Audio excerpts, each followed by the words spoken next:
Eh bien, bonjour. Après Paul-Louis Courier, je vous parle d'Armand Carrel, personnage légendaire, lui aussi, mais dont on ne parle plus beaucoup aujourd'hui.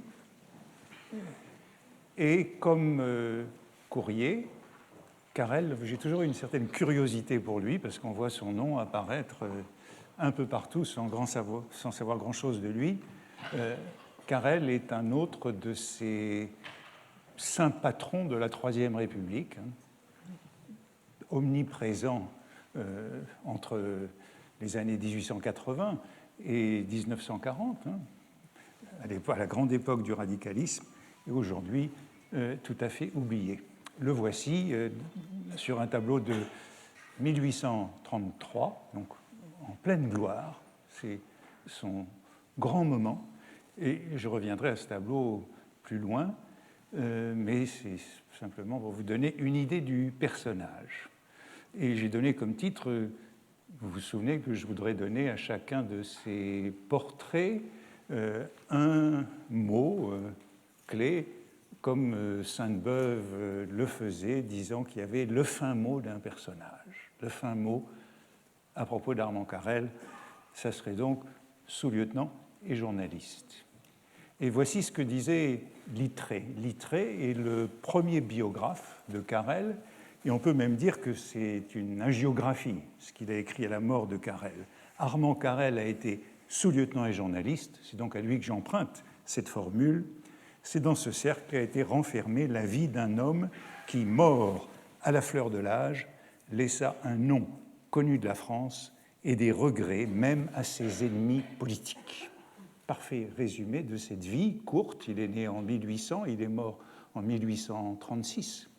Et il a eu donc entre 1830 et 1836, après la Révolution de Juillet, un grand moment de célébrité. Et c'est toujours Littré qui écrit dans cette biographie nécrologie qu'il a ensuite développée et qui est la notice des œuvres complètes, ou pas tout à fait complètes, de Carrel, qu'il a publié sous le Second Empire. Sa modeste épée de sous-lieutenant fut brisée par le sort entre ses mains, mais la plume qui la remplaça devint redoutable. Il a été dit souvent, et avec raison, qu'il semblait écrire avec une pointe d'acier. Et vous voyez qu'il est donc le parfait emblème de ce cours qui porte sur cette image de la plume et de l'épée. Je crois qu'aucun de ces personnages du XIXe siècle ne résume mieux cette équivalence de la plume et de l'épée. Et c'est toujours Littré qui écrit dans cette biographie: quand surtout un péril était là pour l'aiguillonner, alors il reprenait sa plume, arme qui, dans ses mains, ne manquait pas le but, et il conduisait la guerre avec autant de vigueur que d'habileté. Donc on a toujours à son propos ces métaphores guerrières, combattantes, associant la plume et l'épée. Et je le disais, donc, Littré, c'est un fidèle, c'est lui qui reprendra le journal, le National, à sa mort. C'est une nécrologie dans laquelle il dit cela. On trouverait chez Sainte-Beuve. Sainte-Beuve est un autre des collaborateurs du National, le quotidien de Carrel entre 1800 et 1836. On trouverait des formules équivalentes, mais sans doute moins chaleureuses, puisque Sainte-Beuve est toujours assez perfide. Vous vous souvenez du mot dans lequel il résumait Nisard, après avoir écrit tout un article sur lui, Nisard sot. Eh bien, de Carrel, il dit ceci, c'est en 1836, donc un peu avant sa mort, dans le cahier vert: il y a du sous-lieutenant dans Carrel, du voyou dans George Sand, du folichon dans Lamennais. Donc voilà les mots qui peuvent résumer ces trois personnages contemporains qui occupent la scène du début des années 30. Vous voyez qu'il n'y a pas beaucoup de mal à faire une transition de Courier à Carrel, puisque je passe de l'un à l'autre, car Carrel est vraiment le successeur de Courier. Je citais la semaine dernière ce livre des orateurs de Cormenin, autre pamphlétaire du siècle. Dans le chapitre du livre des orateurs sur la rhétorique du pamphlet, puisque c'est un traité de rhétorique, eh bien, on a dans l'ordre Courrier et puis Carrel. Et bien sûr, lorsque j'ai parlé de Courrier les semaines précédentes, j'ai souvent cité Carrel, puisque c'est Carrel qui a écrit la notice aux œuvres complètes de Courrier, publiées en 1829-1830. Essai sur la vie et les écrits de Paul-Louis Courrier, dont Sainte-Beuve, cette fois sans trop de réticence, dit que c'est un des bons morceaux de la littérature critique de cette époque. Pas trop de réserve. En jugeant un homme qui s'était formé seul à l'étude dans la vie des camps, Carrel, pour en donner la clé, n'avait qu'à s'interroger lui-même. Donc pour Sainte-Beuve, il y a clairement une analogie, un grand rapprochement entre Courrier et Carrel. Pour parler de Courrier, Carrel s'interrogeait lui-même, puisqu'au fond, tous deux sont des militaires autodidactes, érudits, savants, écrivains, mais autodidactes. Tous deux, ce sont donc des officiers, d'abord, Courrier dans l'artillerie, Carrel dans l'infanterie, Courrier qui est allé jusqu'au grade de chef de bataillon, mais on a vu qu'il n'avait pas beaucoup d'ambition militaire, tandis que Carrel, eh ben, il a démissionné comme sous-lieutenant. Il n'est jamais allé au-delà. Et bien sûr, Courrier est resté plus longtemps, puisqu'il a fait une partie des guerres napoléoniennes, et notamment en Italie, une vingtaine d'années de service, tandis que Carrel s'est limité à 2 ans et demi après sa sortie de Saint-Cyr. Mais je crois qu'on peut retrouver chez l'un et l'autre cette fierté, cette arrogance, cette obstination, cette indiscipline. Ce sont des disciplinés de l'indiscipline, comme souvent ces militaires autodidactes. Et tous les deux, donc, quittent l'épée pour la plume. Alors certes, il y a des différences. On a vu, Courrier, il est plutôt déserteur. Quand il est en Italie, eh bien, il visite les bibliothèques à la recherche des manuscrits grecs. Et il a fui Wagram.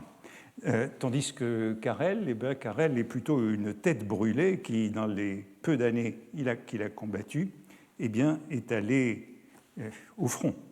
Et puis, il y a une différence qui est marquée par tous. On avait noté avec Courrier, la semaine dernière, quand il parlait de Chateaubriand, il aurait dit qu'il aurait mieux valu que Chateaubriand écrivît moins. Il y a une sorte d'ampleur de Chateaubriand. Il disait que Chateaubriand aurait dû être comme lui, disciple d'Isocrate. Eh bien, Littré, dans cette biographie, dit « Au contraire de Courrier, qui hésitait sur un mot, qui corrigeait ses lettres, puisqu'il voulait publier toutes ses lettres comme ses mémoires, au contraire de Courrier qui hésitait sur un mot, Carrel n'hésitait jamais sur une phrase. Donc il y a 2 rhétoriques et 2 styles entre ces hommes.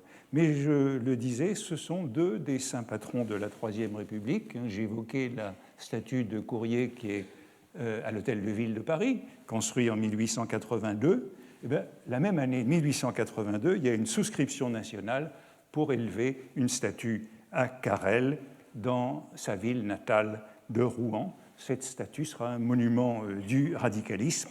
Et de même, je le disais, que la fin de l'ère de Courrier, on pouvait la dater par cette Pléiade publiée en 1940, après quoi il n'a plus été beaucoup question de lui. Eh bien, la statue de bronze de Carrel a été fondue en 1941, sous le régime de Vichy, comme beaucoup de statues de bronze, et il n'y a plus de commémoration de Carrel depuis lors.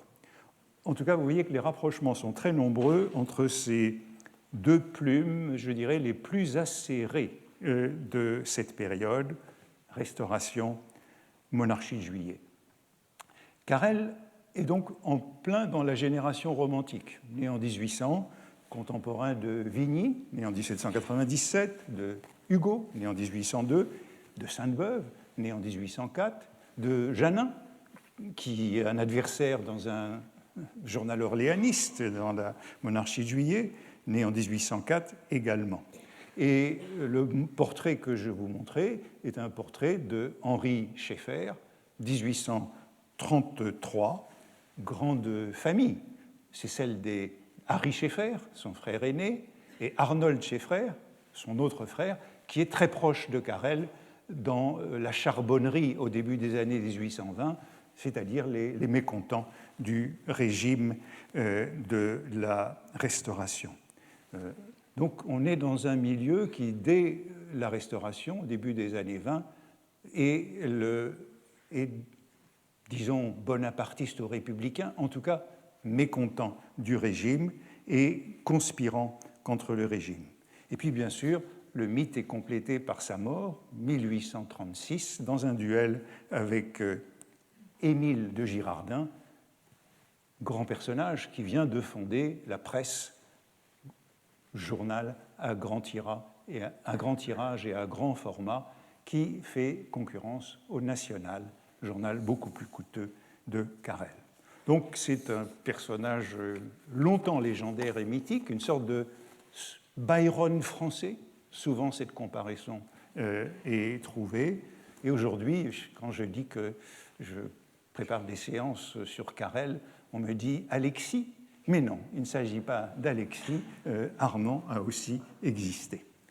Tous soulignent donc qu'il est toujours resté sous-lieutenant jusqu'en 1836 à sa mort, y compris ses adversaires qui le respectaient et l'admiraient. Par exemple, Jules Janin, que je citais, donc, qui est son rival dans le journal des débats orléaniste lorsqu'il écrit dans le National républicain au début de la monarchie de Juillet. Et Jules Janin dit de lui, ce grand Armand Carrel, tout le monde respecte cet homme, lorsqu'il s'en va, la plume à la main, comme il tiendrait une épée. Et la métaphore est chez tous. Il tient la plume comme on tient l'épée. Et Janin dit encore, dans ces années, il l'appelle le chef de la nouvelle génération des politiques, le soldat poète Armand Carrel. J'aurais pu donner comme titre soldat poète, hein, cette image du soldat poète, et je crois qu'il n'y a donc pas de meilleure allégorie du sujet de ce cours qu'un personnage comme celui-là. Je cite encore un de ses adversaires, Alfred Nettement, qui est un historien de la littérature catholique et légitimiste, qui le respecte et qui le définit par ce qu'il appelle la passion des armes et des lettres. Et vous revoyez bien l'allusion à ce topos que j'introduisais au premier cours, les armes et les lettres. Il est l'incarnation de ce topos dans cette période. Alors pour parler de lui, je partirai au fond de ses collaborateurs du National, le quotidien dont il est le patron, qui ont tous laissé des portraits de lui. J'ai dit qu'il y a celui de Littré, nécrologie amplifiée comme notice de toutes ses œuvres. Il y a celui de Nisard, Désiré Nisard, l'académique classique, qui a commencé, lui, de manière très révolutionnaire, qui a publié un article dans la Revue des Deux Mondes en 1837, un long article, pour célébrer le premier anniversaire de la mort de Carrel. Et puis, il y a grand article de Sainte-Beuve, 3 livraisons des lundis de Sainte-Beuve en 1852, au moment où on peut de nouveau parler de Carrel, parce que sous la monarchie de Juillet, il n'en est pas beaucoup question. Et ces 3 articles de Sainte-Beuve, c'est donc une étude importante qui se trouve dans les causeries du lundi. Et puis, il y a le témoignage de Louis Blanc, qui est un peu plus jeune, qui a collaboré lui aussi au National, et qui, dans ce grand livre qui s'appelle « Histoire de 10 ans », 1830-1840, parle abondamment de Carrel, qui l'a formé. Voici par exemple ce que dit Sainte-Beuve. « C'est en 1831 que Carrel, me sachant libre du côté du Globe », le Globe, c'est le journal libéral romantique dans les dernières années de la Restauration, 1824 jusqu'à 1830, eh bien le Globe devient, au lendemain de 1830, saint-simonien. Et comme ce journal est saint-simonien, eh bien, Sainte-Beuve n'y a plus sa place et il est accueilli au National de Carrel. Il dit donc, c'est en 1831 que Carrel, me sachant libre du côté du globe, me fit proposer d'écrire au National. J'y entrai et y restai jusqu'en 1834, y ayant rendu quelques services qui ne furent pas toujours très reconnus. Toujours cette perfidie de Sainte-Beuve. Mais ces services non reconnus, ce sont les articles non signés, puisque les articles politiques ne sont pas signés à la première page du quotidien. Ce sont les chroniques dramatiques ou littéraires qui sont signées. Mais ça veut dire que Sainte-Beuve écrivait des articles politiques. C'est dans ma biographie qu'il dit cela, publiée dans les Nouveaux Lundis après sa mort. Il dit un peu plus, dans un autre texte, Sainte-Beuve dit « Pendant les premiers mois qui suivirent la Révolution de 1830, il collabora plus activement au Globe par des articles non signés, donc les articles politiques, et l'année suivante, il se rattacha au journal Le National, dirigé par Armand Carrel. Dans le cahier brun, il est plus explicite. J'ai rompu, ou si ce mot est trop formel, je me suis séparé du parti dit républicain que j'ai à un moment rencontré et même servi au National sous Carrel.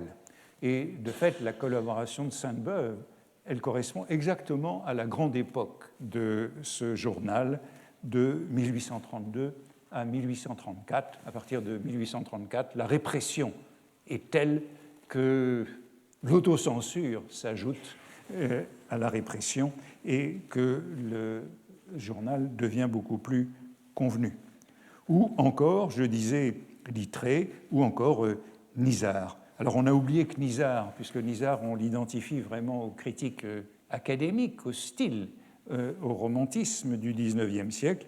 Nisard a commencé sur les barricades en 1830, et s'il est entré au National de Carrel, c'est parce qu'il partageait les goûts anti-romantiques de Carrel. Et c'est pour faire une croisade contre Hugo, contre Dumas, mais en même temps contre le régime, contre Casimir Périer, contre les débuts de la monarchie de Juillet. Bon, vous savez que très rapidement, Nisard publiera ce livre sur les poètes latins de la décadence, qui est un pamphlet allusif contre le romantisme, à la suite de quoi Guizot le reconnaîtra et lui offrira un poste de maître de conférence, je crois, d'abord de chef du secrétariat au ministère de l'Instruction publique, où Guizot est ministre, puis un poste de maître des requêtes au Conseil d'État, puis un poste de maître de conférence à l'École normale supérieure. Et là, c'est toute une carrière qui est ouverte et donc qui est celle d'un traître. C'est pourquoi son article en 1837 sur Carrel sera controversé, puisque c'est l'article d'un quelqu'un qui a abandonné le républicanisme et qui, à ce moment-là, est déjà acquis au régime orléaniste. Carrel est donc d'abord un soldat, disais-je, né trop tard, comme Vigny, comme beaucoup d'autres, élevé dans les lycées de l'Empire et dans l'admiration de l'armée de Napoléon. Et il est au lycée déjà rebelle, qualifié de mauvaise tête et qualifié d'instinct militaire. Il entre à Saint-Cyr en septembre 1818, et il est aussitôt qualifié de mal-pensant. C'est sans doute pas un bon moment pour un esprit rebelle d'entrer à Saint-Cyr, où on trouve beaucoup, en majorité, de fils d'émigrés revenus en France. Et il est aux arrêts pour une réponse insolente au général commandant l'école. À sa sortie de Saint-Cyr, il est nommé sous-lieutenant au 20e régiment d'infanterie de ligne qui se trouve en garnison à Verdun. 1820. Il se trouve que j'ai été sous-lieutenant à Verdun quand j'ai fait mon service militaire. 150 ans plus tard, Verdun avait entre-temps été largement détruite et reconstruite. Mais je pense que la vie de garnison n'avait pas dû beaucoup changer. En tout cas, du temps de Carrel, il fréquentait les cafés, les cabinets de lecture. Il n'y avait plus de cabinets de lecture à Verdun dans les années 1970. Et dans ces cabinets de lecture, il lisait les mauvais journaux. Et c'est là qu'il a ses premiers contacts politiques avec les sociétés secrètes. 1820, c'est le moment de la prolifération de la charbonnerie et des sociétés secrètes, notamment dans l'armée, qui conspirent, complotent et sont en général dénoncées. Que fait-il à Verdun? Eh bien, autre chose qui le marquera pour toute sa vie, il séduit la femme de son capitaine. Bon. Ça ne m'était pas arrivé dans les années 1970. Elle s'appelle Émilie Antoine, elle est originaire de Verdun et elle a épousé un capitaine du régiment de Carrel, un capitaine beaucoup plus âgé qu'elle. C'est un peu la même histoire que celle de Courrier la semaine dernière. Un Courrier qui est assassiné par ses domestiques, amants de sa jeune femme. Eh bien, Carrel, lui, séduit la jeune femme de son vieux capitaine. Voici l'état de service du capitaine Boudor, que j'ai retrouvé tout à l'heure sur cette belle base de données qui s'appelle Léonore, où on a toute la Légion d'honneur. Et vous voyez qu'ici, le capitaine Boudor est en effet au 29e régiment de ligne de 1821 à 1823. C'est exactement les mêmes dates que Carrel. Ça s'arrête en février 1823. Eh bien, on va comprendre pourquoi très vite. C'est parce qu'ils partent en Espagne pour faire la guerre désirée par Chateaubriand, ministre des Affaires étrangères. Donc, ils sont bien dans le même régiment. Et cette jeune Émilie Antoine, qui est née en 1803, donc elle a pas 20 ans. Elle n'a pas 20 ans. Et elle a épousé un homme donc beaucoup plus âgé, qui a fait toutes les guerres napoléoniennes, qui a été blessé à Waterloo, qui, semble-t-il, a les mêmes opinions politiques libérales que Carrel. En tout cas, elle quitte le foyer et elle deviendra la compagne de Carrel jusqu'à sa mort. Les deux hommes ont un duel en 1823. Probablement est-ce le premier duel de Carrel et qui est plutôt privé que politique. Mais plus tard, à Paris, Émilie Antoine, Chateaubriand, dans une lettre, lui dit fait ses hommages à Madame Carrel. En vérité, le divorce étant interdit sous la monarchie de Juillet, ça ne sera jamais Madame Carrel, mais c'est elle, néanmoins, qui transmettra l'héritage de Carrel, et elle vivra très longtemps, elle vivra jusqu'en 1897, nonagénaire, et ça nous donne une idée de ce que Carrel aurait pu traverser. Beaucoup de gens se demandent de lui, qu'aurait-il fait en 1948 ? Vous voyez qu'on peut même se demander, qu'aurait-il fait en 1970 ? En tout cas, vous voyez aussi le romanesque de cette vie, auquel tout le monde est sensible, cette vie en concubinage dans un milieu parisien qui est très conservateur. Au fond, pour comprendre ce début de la vie de Carrel, il faut lire, ou relire, comme on dit, Lucien Leuven. Lucien Leuven se passe exactement dans ces circonstances. Le manuscrit de Lucien Leuven, inachevé, non publié par Stendhal pour des raisons politiques, ce n'était pas publiable politiquement, c'est un manuscrit que Stendhal a rédigé de mai 1834 à septembre 1836. Exactement les dates de la plus grande notoriété de Carrel, qui meurt en juillet 1936 dans ce duel avec Girardin. Et souvenez-vous du début de Lucien Leuven. Lucien Leuven est chassé de Polytechnique parce qu'il est républicain et s'est rendu aux insurrections, aux manifestations républicaines. Stendhal hésite un peu, soit juin 1832, bon, c'est les funérailles du général Lamarque, soit avril 1834, autre grande insurrection républicaine, bon, c'est la fameuse rue Transnonain de la caricature de Daumier. Stendhal n'est pas très sûr, faut-il choisir 32 ou 34. En tout cas, Lucien Levesque est chassé de Polytechnique, se trouve jeune officier en province, dans une ville qui s'appelle Montvalier, qui ressemble à Verdun, et on a cet intéressant interrogatoire de l'inspecteur qui vient inspecter la division et le régiment, qui est le comte N, pair de France, qui demande au général de la division « Que font vos officiers le soir ? À propos, comment pense-t-il ici de fichus républicains comme partout ?»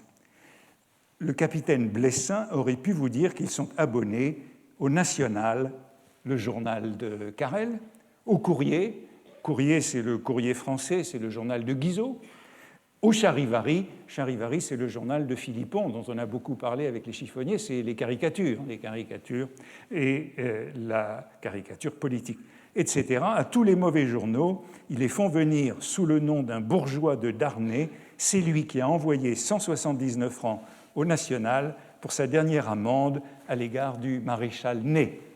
Le maréchal Ney, qui a été fusillé en 1815, rallié en 1814, rallié durant les 100 jours de l'autre bord, qui était pair de France et qui a été en procès devant la Chambre des pairs, qui a voté sa condamnation à mort et qui a été fusillé à la fin de 1815.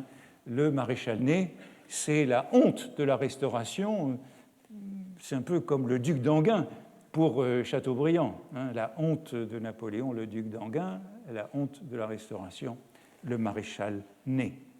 Et donc, amende du National et les officiers du régiment de Lucien Levesque, républicain, contribuent.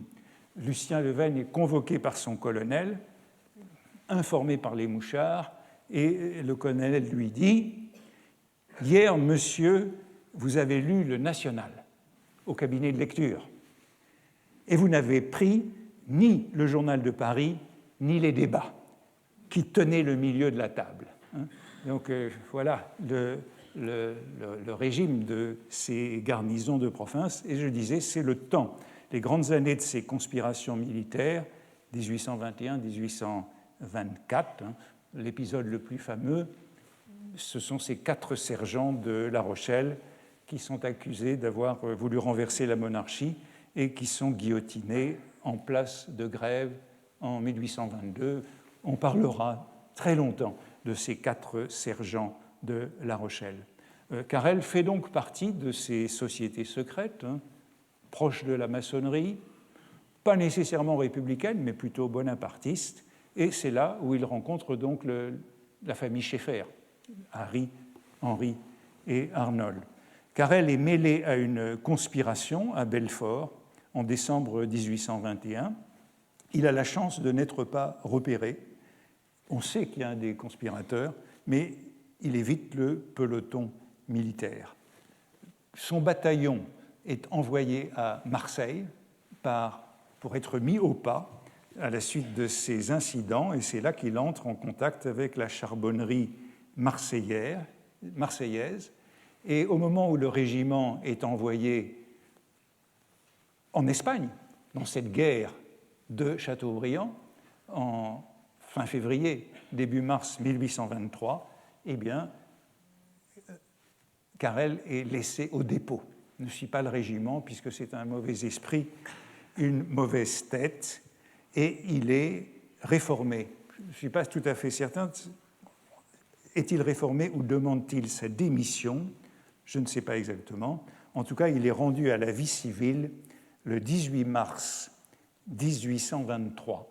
Et vous voyez que sa carrière militaire a été brève, mais que fait-il ? Il embarque immédiatement sur un bateau de pêche pour s'engager du côté des constitutionnels espagnols contre l'armée française. Il change de bord. Et lors de l'expédition d'Espagne, il combat donc dans ce qui est appelé la Légion étrangère, avec des anciens militaires de l'Empire, sous le drapeau tricolore et l'aigle de Napoléon. Il combat donc ses compatriotes. Il passe du jour au lendemain, du 18 au 20 mars, de l'armée de la Restauration à la Légion étrangère qui combat cette armée de la Restauration en Catalogne. Sainte-Beuve dit à ce propos « Se battre contre son pays est toujours une chose grave ». C'était assez courant à l'époque. Et Carrel, si délicat en telle matière, dut le sentir autant que personne. On avait dit aux libéraux français, qui s'étaient engagés dans cette Légion étrangère, que l'armée française se rallierait à leur drapeau. Il suffirait qu'ils montrent le drapeau tricolore et ces soldats abandonneraient le drapeau blanc pour le drapeau tricolore. Donc ils ne tireraient pas sur leurs compatriotes, mais il suffirait qu'ils se montrent et ils respecteraient ainsi les devoirs de l'insurrection, c'est Sainte-Beuve qui parle, et le respect dû à la patrie. Ils feraient en un mot de l'insurrection passive. Insurrection passive, et gagneraient de cette manière. Chateaubriand qui est un ami d'une génération plus âgée de Carrel, c'est très intéressant parce que Chateaubriand est ministre des Affaires étrangères. Après le congrès de Vérone, c'est lui qui a voulu cette guerre pour soutenir le roi légitime en Espagne contre la constitution libérale. Eh bien, Chateaubriand se liera avec ce jeune transfuge. Et voici ce qu'il écrit au bord de la Bidassoa. Les Français, alors c'est de l'autre côté, puisqu'il y avait à la fois le Pays basque et la Catalogne, au bord de la Bidassoa, les Français que promettait la proclamation se présentèrent, trompés par la fortune et par leurs amis. Ils avaient espéré voir le drapeau blanc s'abaisser devant le drapeau tricolore, les siècles s'incliner devant leur jeunesse. Si ces gens pleins d'énergie, parmi lesquels nous avons trouvé depuis un ami, Carrel, tombèrent dans une rencontre funeste, elle ne fut pas sans honneur, car l'honneur s'accroît de l'adversité. Oui, curieuse réaction, tout de même de Chateaubriand, qui sauve l'honneur d'un traître. Mais il est en quelque sorte racheté du fait qu'il se bat pour une cause perdue. Et Chateaubriand est toujours sensible à ces causes perdues d'avance. Chateaubriand fait ici allusion à un article de Carrel sur la guerre d'Espagne, qui a été considéré avant 1830 comme son meilleur article. C'est celui qui l'a fait connaître. C'est un article qui est publié en 1828 et qui donnera sa renommée d'écrivain. Voici ce que Chateaubriand en dit. C'est intéressant parce que Chateaubriand le cite très très longuement en 1831 dans la préface de ses études historiques, publiées juste après la Révolution de Juillet, dans ses œuvres complètes. Donc c'est Chateaubriand qui est maintenant dans l'opposition après l'avènement de Louis-Philippe, et c'est là qu'il retrouve des gens comme Carrel. Il y a l'opposition monarchiste et l'opposition bonapartiste, puisque Carrel n'est pas encore républicain, et il y a une alliance de ces oppositions. Voici ce que dit Chateaubriand de Carrel, sans encore le connaître. Non seulement M. Carrel a publié l'histoire de la contre-révolution en Angleterre sous Charles II et Jacques II, histoire écrite avec cette mâle simplicité qui plaît avant tout, mais en rendant compte de divers ouvrages sur l'Espagne, il a donné lui-même une notice hors de pair.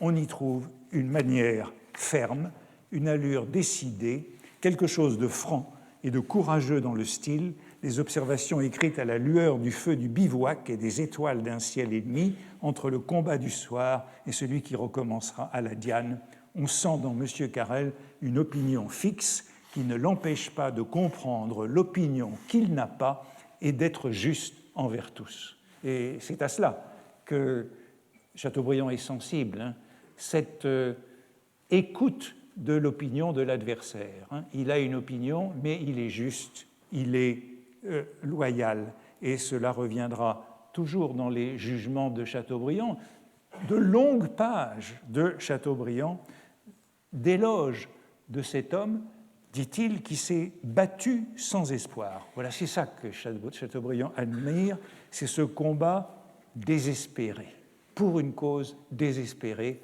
comme lui s'est battu pour la légitimité. Et voici la fin de sa très longue citation de plusieurs pages de Carrel, donc de son histoire de la guerre d'Espagne. Les choses, dans leur continuelle et fatale transformation, n'entraînent point avec elles toutes les intelligences. Il faudrait voir que ici, cette allusion aux choses. Carrel, dans cette sorte de théorie de l'histoire qui est la sienne, fait allusion à l'état des choses. Ce sont les choses, plus que les hommes, qui mènent l'histoire à ses yeux. Les choses, dans leur continuelle et fatale transformation, ça vient sans doute d'Augustin Thierry, cette conception de l'histoire, n'entraînent point avec elles toutes les intelligences. Elles ne domptent point tous les caractères avec une égale facilité. Elles ne prennent pas même soin de tous les intérêts, et c'est ce qu'il faut comprendre et pardonner quelque chose aux protestations qui s'élèvent en faveur du passé. Vous voyez comment Chateaubriand est sensible à cela. Comprendre les protestations qui s'élèvent en faveur du passé. Quand une époque est finie, le moule est brisé et il suffit à la Providence qu'il ne se puisse refaire. Mais des débris restés à terre, il en est quelquefois de beaux à contempler. C'est du Chateaubriand. J'ai souligné ces dernières lignes, ça c'est le commentaire de Chateaubriand, l'homme qui a pu les écrire a de quoi sympathiser avec ceux qui ont foi en la Providence. Et la Providence, et puis la force des choses, ce que Carrel appelle la force des choses qui mène l'histoire. Et le tenant de la Providence se reconnaît dans cette apologie de la force des choses. A pu écrire de quoi sympathiser avec ceux qui ont foi en la Providence, qui respectent la religion du passé et qui ont aussi les yeux attachés sur des débris. Vous voyez que Chateaubriand retrouve au fond toute sa philosophie de l'histoire ici chez ce Carrel, ce jeune Carrel, beaucoup plus jeune que lui, qu'il ne connaît pas encore. C'est à la suite de ce texte de Chateaubriand, publié donc en 1831, la préface de ses études historiques, que Carrel lui rend visite. Et c'est donc un hommage inattendu de l'homme tout à fait en vue à un jeune écrivain. Voilà un passage qu'il cite qui est évidemment très proche de Chateaubriand dans la nostalgie, dans le culte de la mémoire et des reliques du passé. Mais je reviens à la guerre de Carrel, puisque Carrel est toujours en Espagne dans cette légion étrangère bonapartiste combattant l'armée française, et il doit capituler. C'est lui qui négocie la capitulation avec le général de Damas. Le général de Damas, personnage aussi qui n'est pas inintéressant. Le général de Damas, il a fait carrière dans l'armée du tsar, puisque c'était un émigré. Il a été formé à Saint-Pétersbourg, a fait carrière de l'armée du tsar et est arrivé à Paris en 1814 comme général russe. Mais il a été aussitôt intégré dans l'armée française et c'est lui qui commande la division contre laquelle Carrel se trouve en Espagne. Vous voyez comment on peut changer et se battre contre ses compatriotes. Damas est un général russe avant d'être un général français. Et Damas, après la guerre d'Espagne qu'il mène victorieusement, est nommé ministre de la guerre à la fin de 1823. Et puis Damas, c'est lui qui succède à Chateaubriand comme ministre des Affaires étrangères lorsque Chateaubriand tombe en juin 1824. C'est avec lui que Carrel négocie la reddition de la Légion étrangère en septembre 1823 à Figueras, au-dessus de Barcelone, et Damas leur promet de solliciter leur grâce auprès du roi. Mais voici qu'on les fait passer en conseil de guerre, et Carrel est le premier à passer en conseil de guerre à Perpignan. Le conseil de guerre se déclare incompétent, puisqu'il n'était plus officier français depuis 2 jours, lorsqu'il est parti en Espagne, et il n'est donc pas un rebelle. Mais la décision est annulée par la Cour de cassation. Et on le renvoie à un deuxième conseil de guerre à Perpignan, qu'il condamne cette fois à mort, en mars 1824.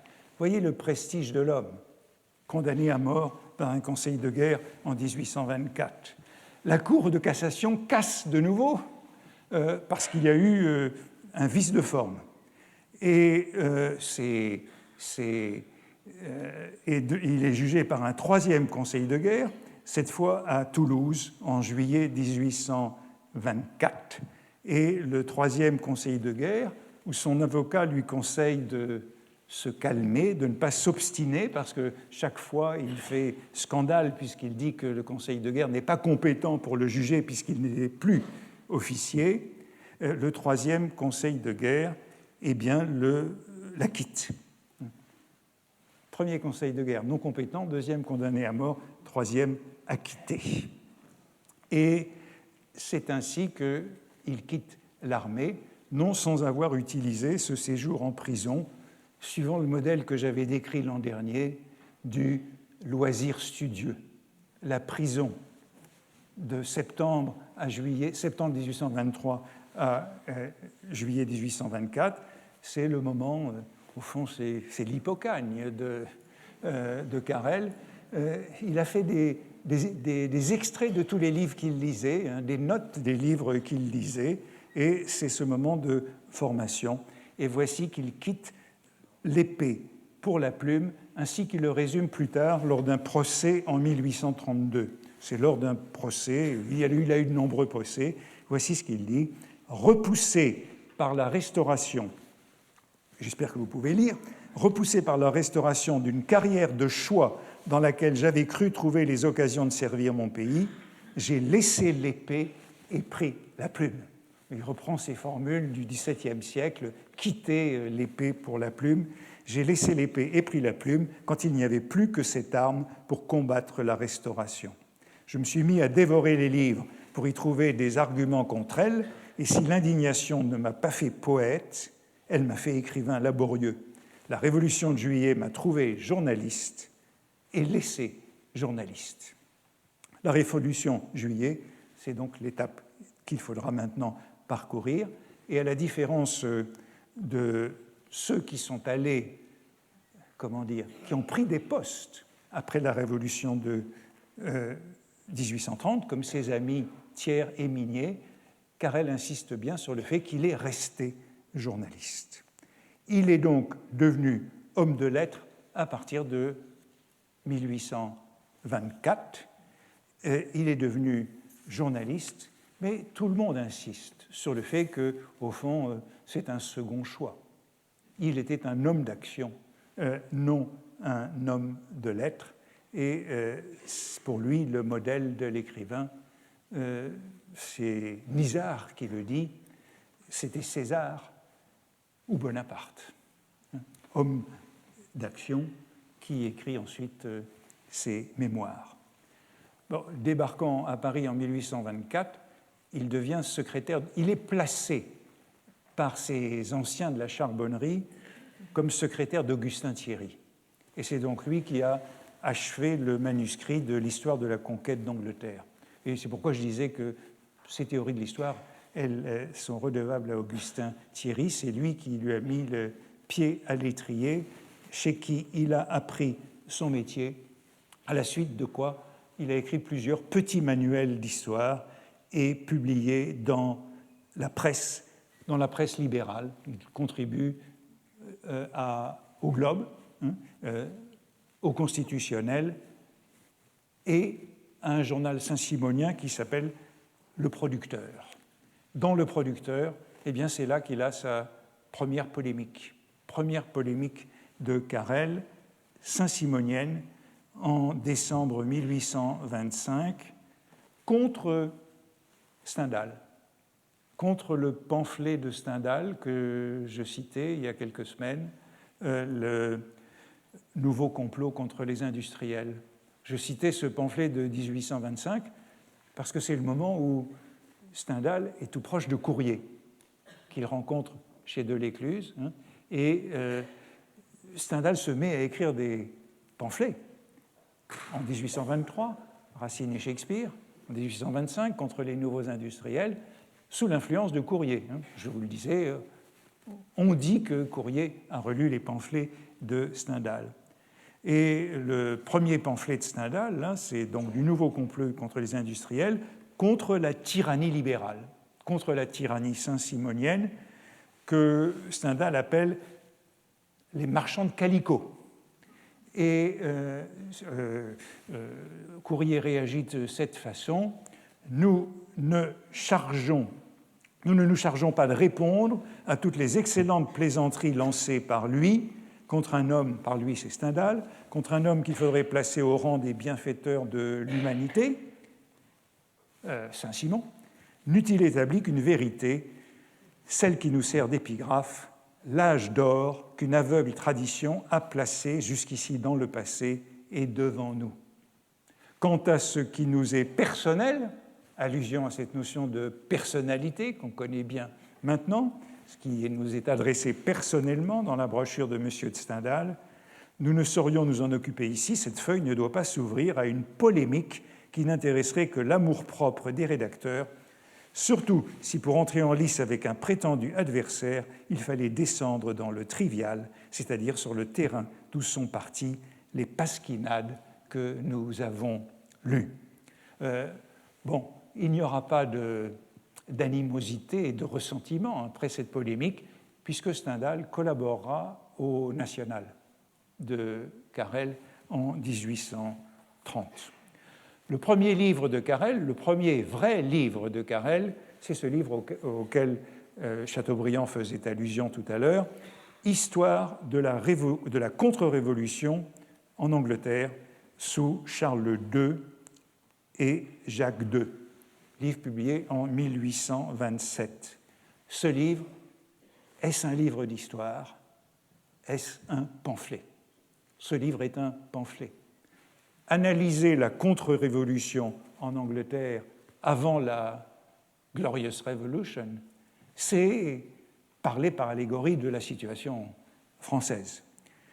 Nisard dit « c'est moins une histoire qu'un pamphlet historique ».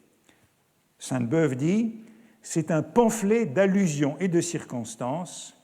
Il est évident que c'est une leçon à l'usage de la France. » Donc, racontant ce qui s'est passé en Angleterre, on veut délégitimer le régime de Charles X à ce moment-là. Au fond, c'est une allégorie de la citation française, et voici d'ailleurs l'incipit de ce livre, la contre-révolution, donc anglaise, à laquelle les deux rois Charles II et Jacques II ont eu le malheur d'attacher les destinées de leur famille, a été la dernière résistance opposée en Angleterre par le pouvoir royal à l'établissement du gouvernement consenti. Voilà la formule clé, qui est celle de gouvernement consenti. C'est donc tout un programme qui est là. Cette formule gouvernement consenti, elle vient de Locke, du traité de Locke sur le gouvernement par consentement, qui est la clé du libéralisme.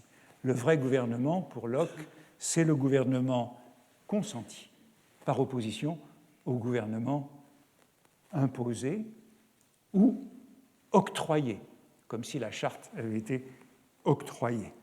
Et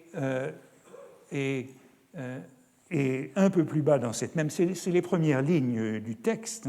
Les premières lignes du texte, comme s'il y avait dans ce dénouement de la contre-révolution anglaise une grande leçon, vous voyez, le mot de leçon est bien là, pour le temps où nous vivons, on se reporte avec une vive curiosité vers celui qui s'écoula entre le rappel des Stuarts et leur seconde chance. Seconde chute, pardon. Pardon, j'étais perdu dans mon texte. Il s'agit donc de tirer la morale de l'échec de la Restauration anglaise. Et il y a cette phrase, c'est toujours dans l'introduction de cette histoire de la contre-révolution anglaise.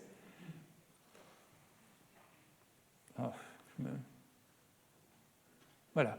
Ainsi, la contre-révolution apprit au peuple anglais que ses libertés étaient incompatibles avec la royauté non consentie, et que pour conserver la royauté avec avantage, il fallait la régénérer, c'est-à-dire la séparer du principe de la légitimité. Bon, c'est une phrase qui, de manière assez explicite, est un appel à l'autre branche, au duc d'Orléans, en 1827. Séparer la royauté de la légitimité. Et voici ce qu'en dit Sainte-Beuve, cette phrase qui mettait la pensée trop à découvert et qui indiquait trop nettement pour la France la solution d'Orléans comme le dénouement naturel de la lutte engagée, était d'abord dans l'introduction de l'ouvrage. Elle fut supprimée et on fit un carton dans lequel elle ne se retrouve pas. J'ai sous les yeux les deux imprimés. Donc, cette phrase a été censurée et une page collée, mais malheureusement, je n'ai pas encore eu le temps d'aller voir l'exemplaire de la Bibliothèque nationale. Il n'y en a qu'un seul pour voir s'il est avant ou après censure. Et les exemplaires qu'on peut trouver ailleurs, eh bien, ils précèdent la censure. Vous voyez que Carrel est donc en 1827 pour un programme de substitution de la royauté consentie à la royauté légitime, imposée et à la charte octroyée. Et c'est donc vraiment l'article premier du libéralisme qui est au programme contre le droit divin. Alors ce livre n'a pas eu beaucoup de succès, apparemment, et contrairement à ce que Carrel espérait, il espérait au fond être dans la classe de Thiers et de Mignet qui publient leurs grandes histoires de la Révolution française aux mêmes dates. Et je le disais, son premier succès, c'est l'article sur la guerre d'Espagne. Revoici Chateaubriand. Chateaubriand qui dit, ça c'est dans les Mémoires d'Outre-Tombe, il y revient, mes études historiques que je citais il y a un moment me mirent en rapport avec M. Carrel, comme elles m'ont fait connaître messieurs Thiers et Mignet. Vous voyez que c'est le même groupe. Le même groupe. J'avais copié dans la préface de ces études un assez long passage de la guerre de Catalogne par M. Carrel, et surtout ce paragraphe que je citais il y a un moment.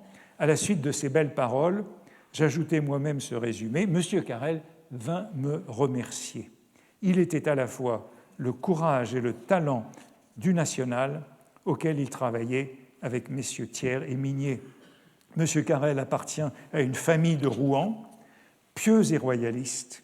Et vous voyez que Chateaubriand s'en prend à la légitimité qui n'a pas su donner un rôle à ce jeune homme prometteur. La légitimité aveugle et qui rarement distinguait le mérite méconnut M. Carrel. Fier et se sentant sa valeur, il se réfugia dans des opinions généreuses où l'on trouve une compensation au sacrifice éprouvé, etc., etc. Chateaubriand voit clairement en Carrel une sorte de fils spirituel qui est partagé entre l'idéal et puis la condition qui est la nôtre, combattant pour des chimères. Et Carrel est aux yeux de Chateaubriand un mélancolique. Monsieur Carrel n'est pas heureux.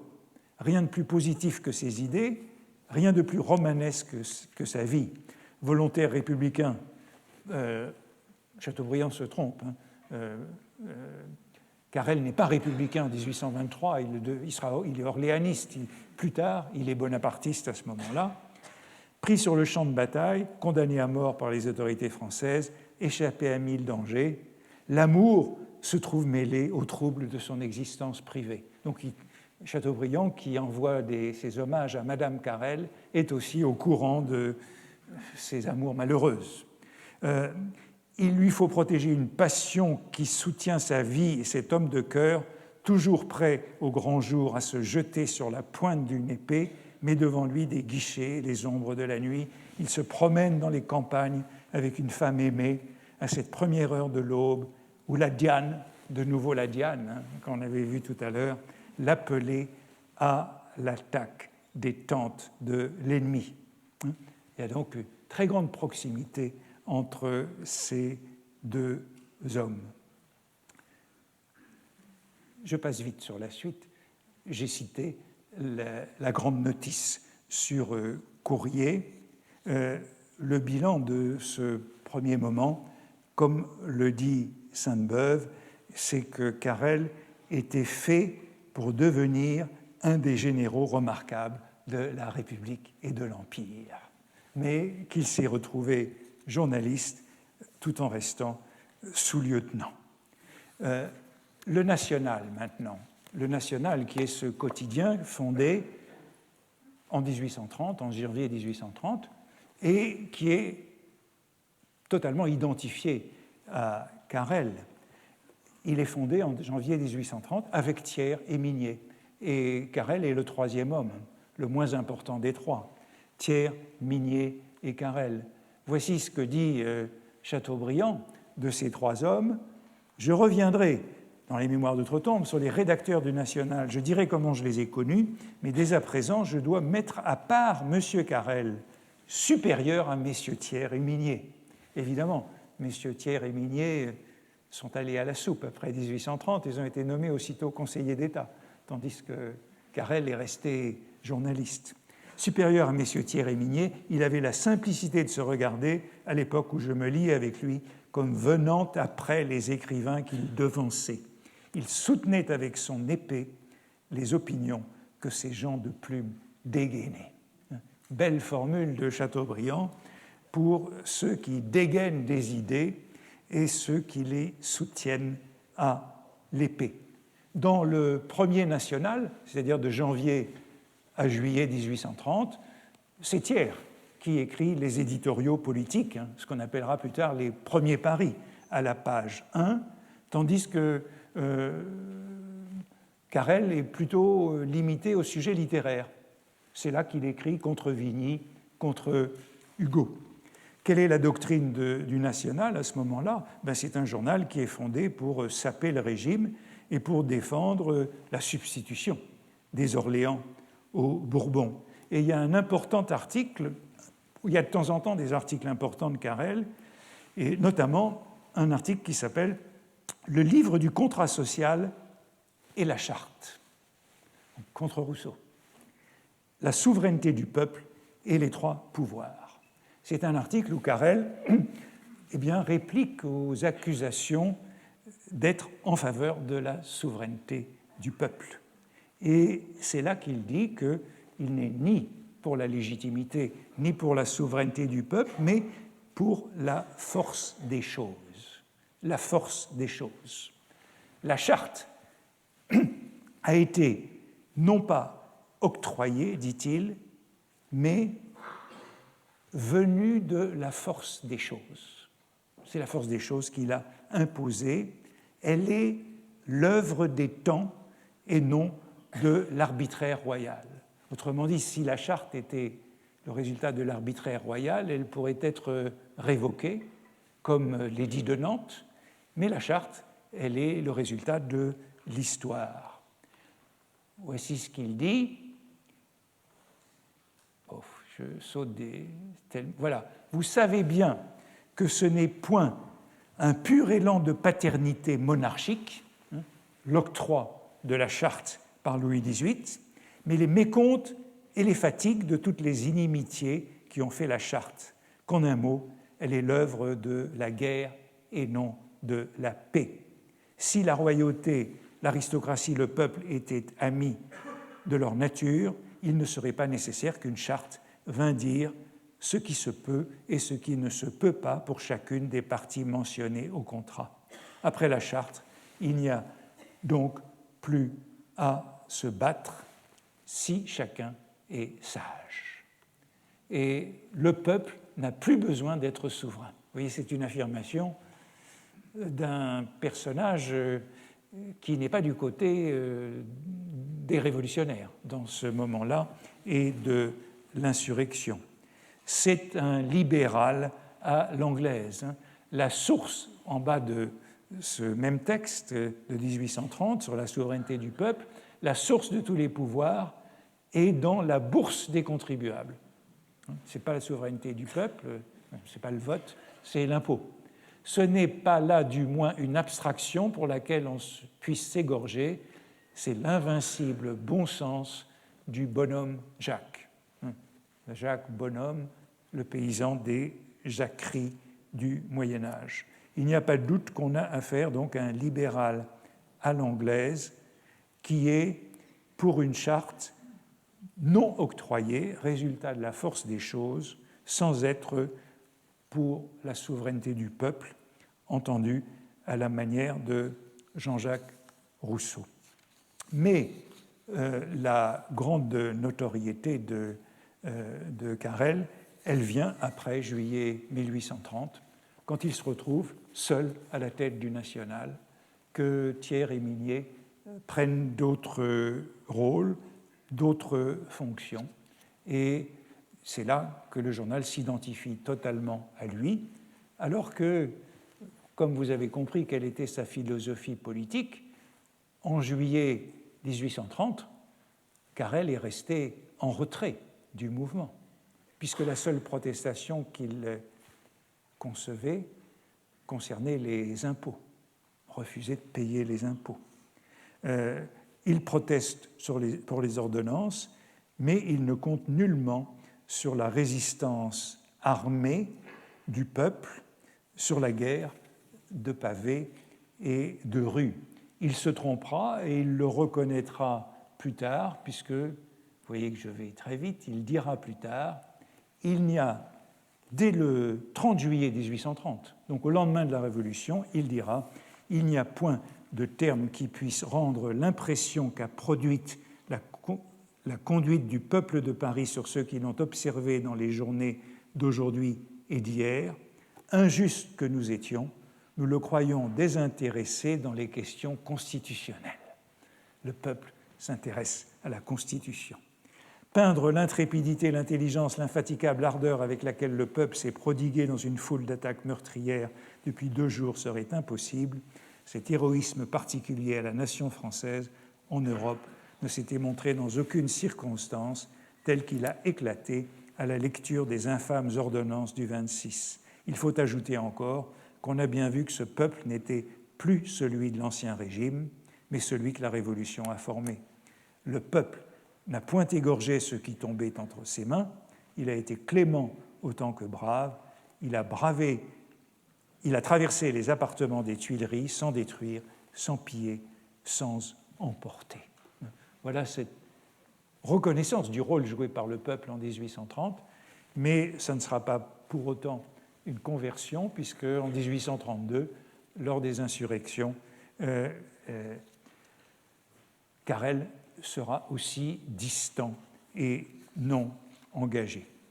Je voudrais terminer juste en vous montrant quelques images de cette gloire qui a été la sienne en 1832, puisque c'est le moment où il est abondamment représenté. Voici une lithographie de 1832, c'est celle qui est toujours reproduite, et c'est donc le moment de du sommet de sa célébrité. En 1832, il est devenu républicain, déçu par la monarchie de Juillet.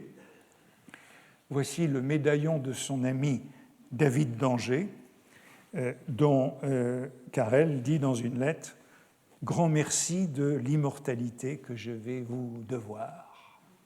Et voici ce tableau d'Henri Schaeffer, qui est exposé au Salon de 1833 et qui nous montre bien le type de républicain qu'est Carrel. Il est républicain à ce moment-là, mais c'est un républicain autoritaire. c'est un républicain qui annonce Clémenceau, cette lignée-là du républicanisme. C'est un républicain qui voudrait, comme quelqu'un dit, il était républicain, mais républicain à sa manière. C'était un républicanisme militaire, rêvant la dictature exercée du consentement de tous. Le consentement de tous, par une intelligence hors ligne, au nom et au profit des idées démocratiques. Voilà la République de Carrel. Et voici le commentaire d'un des comptes rendus du Salon de 1833. C'est un des meilleurs prosateurs. Remarquez qu'il n'a pas arboré le gilet rouge, l'habit au large revers, les gants couleur sang, le chapeau pointu ou écrasé, la barbe ou les longs cheveux flottants. Il est mis comme un carliste, comme un épicier, comme un juste milieu, comme on se met. Donc c'est le républicain bourgeois, le républicain aristocrate, ce qui lui vaudra quelques tours par la suite. Et le voici encore dans une caricature du Charivari dans cette même période de son plus grand succès. Et j'arrête ici pour aujourd'hui.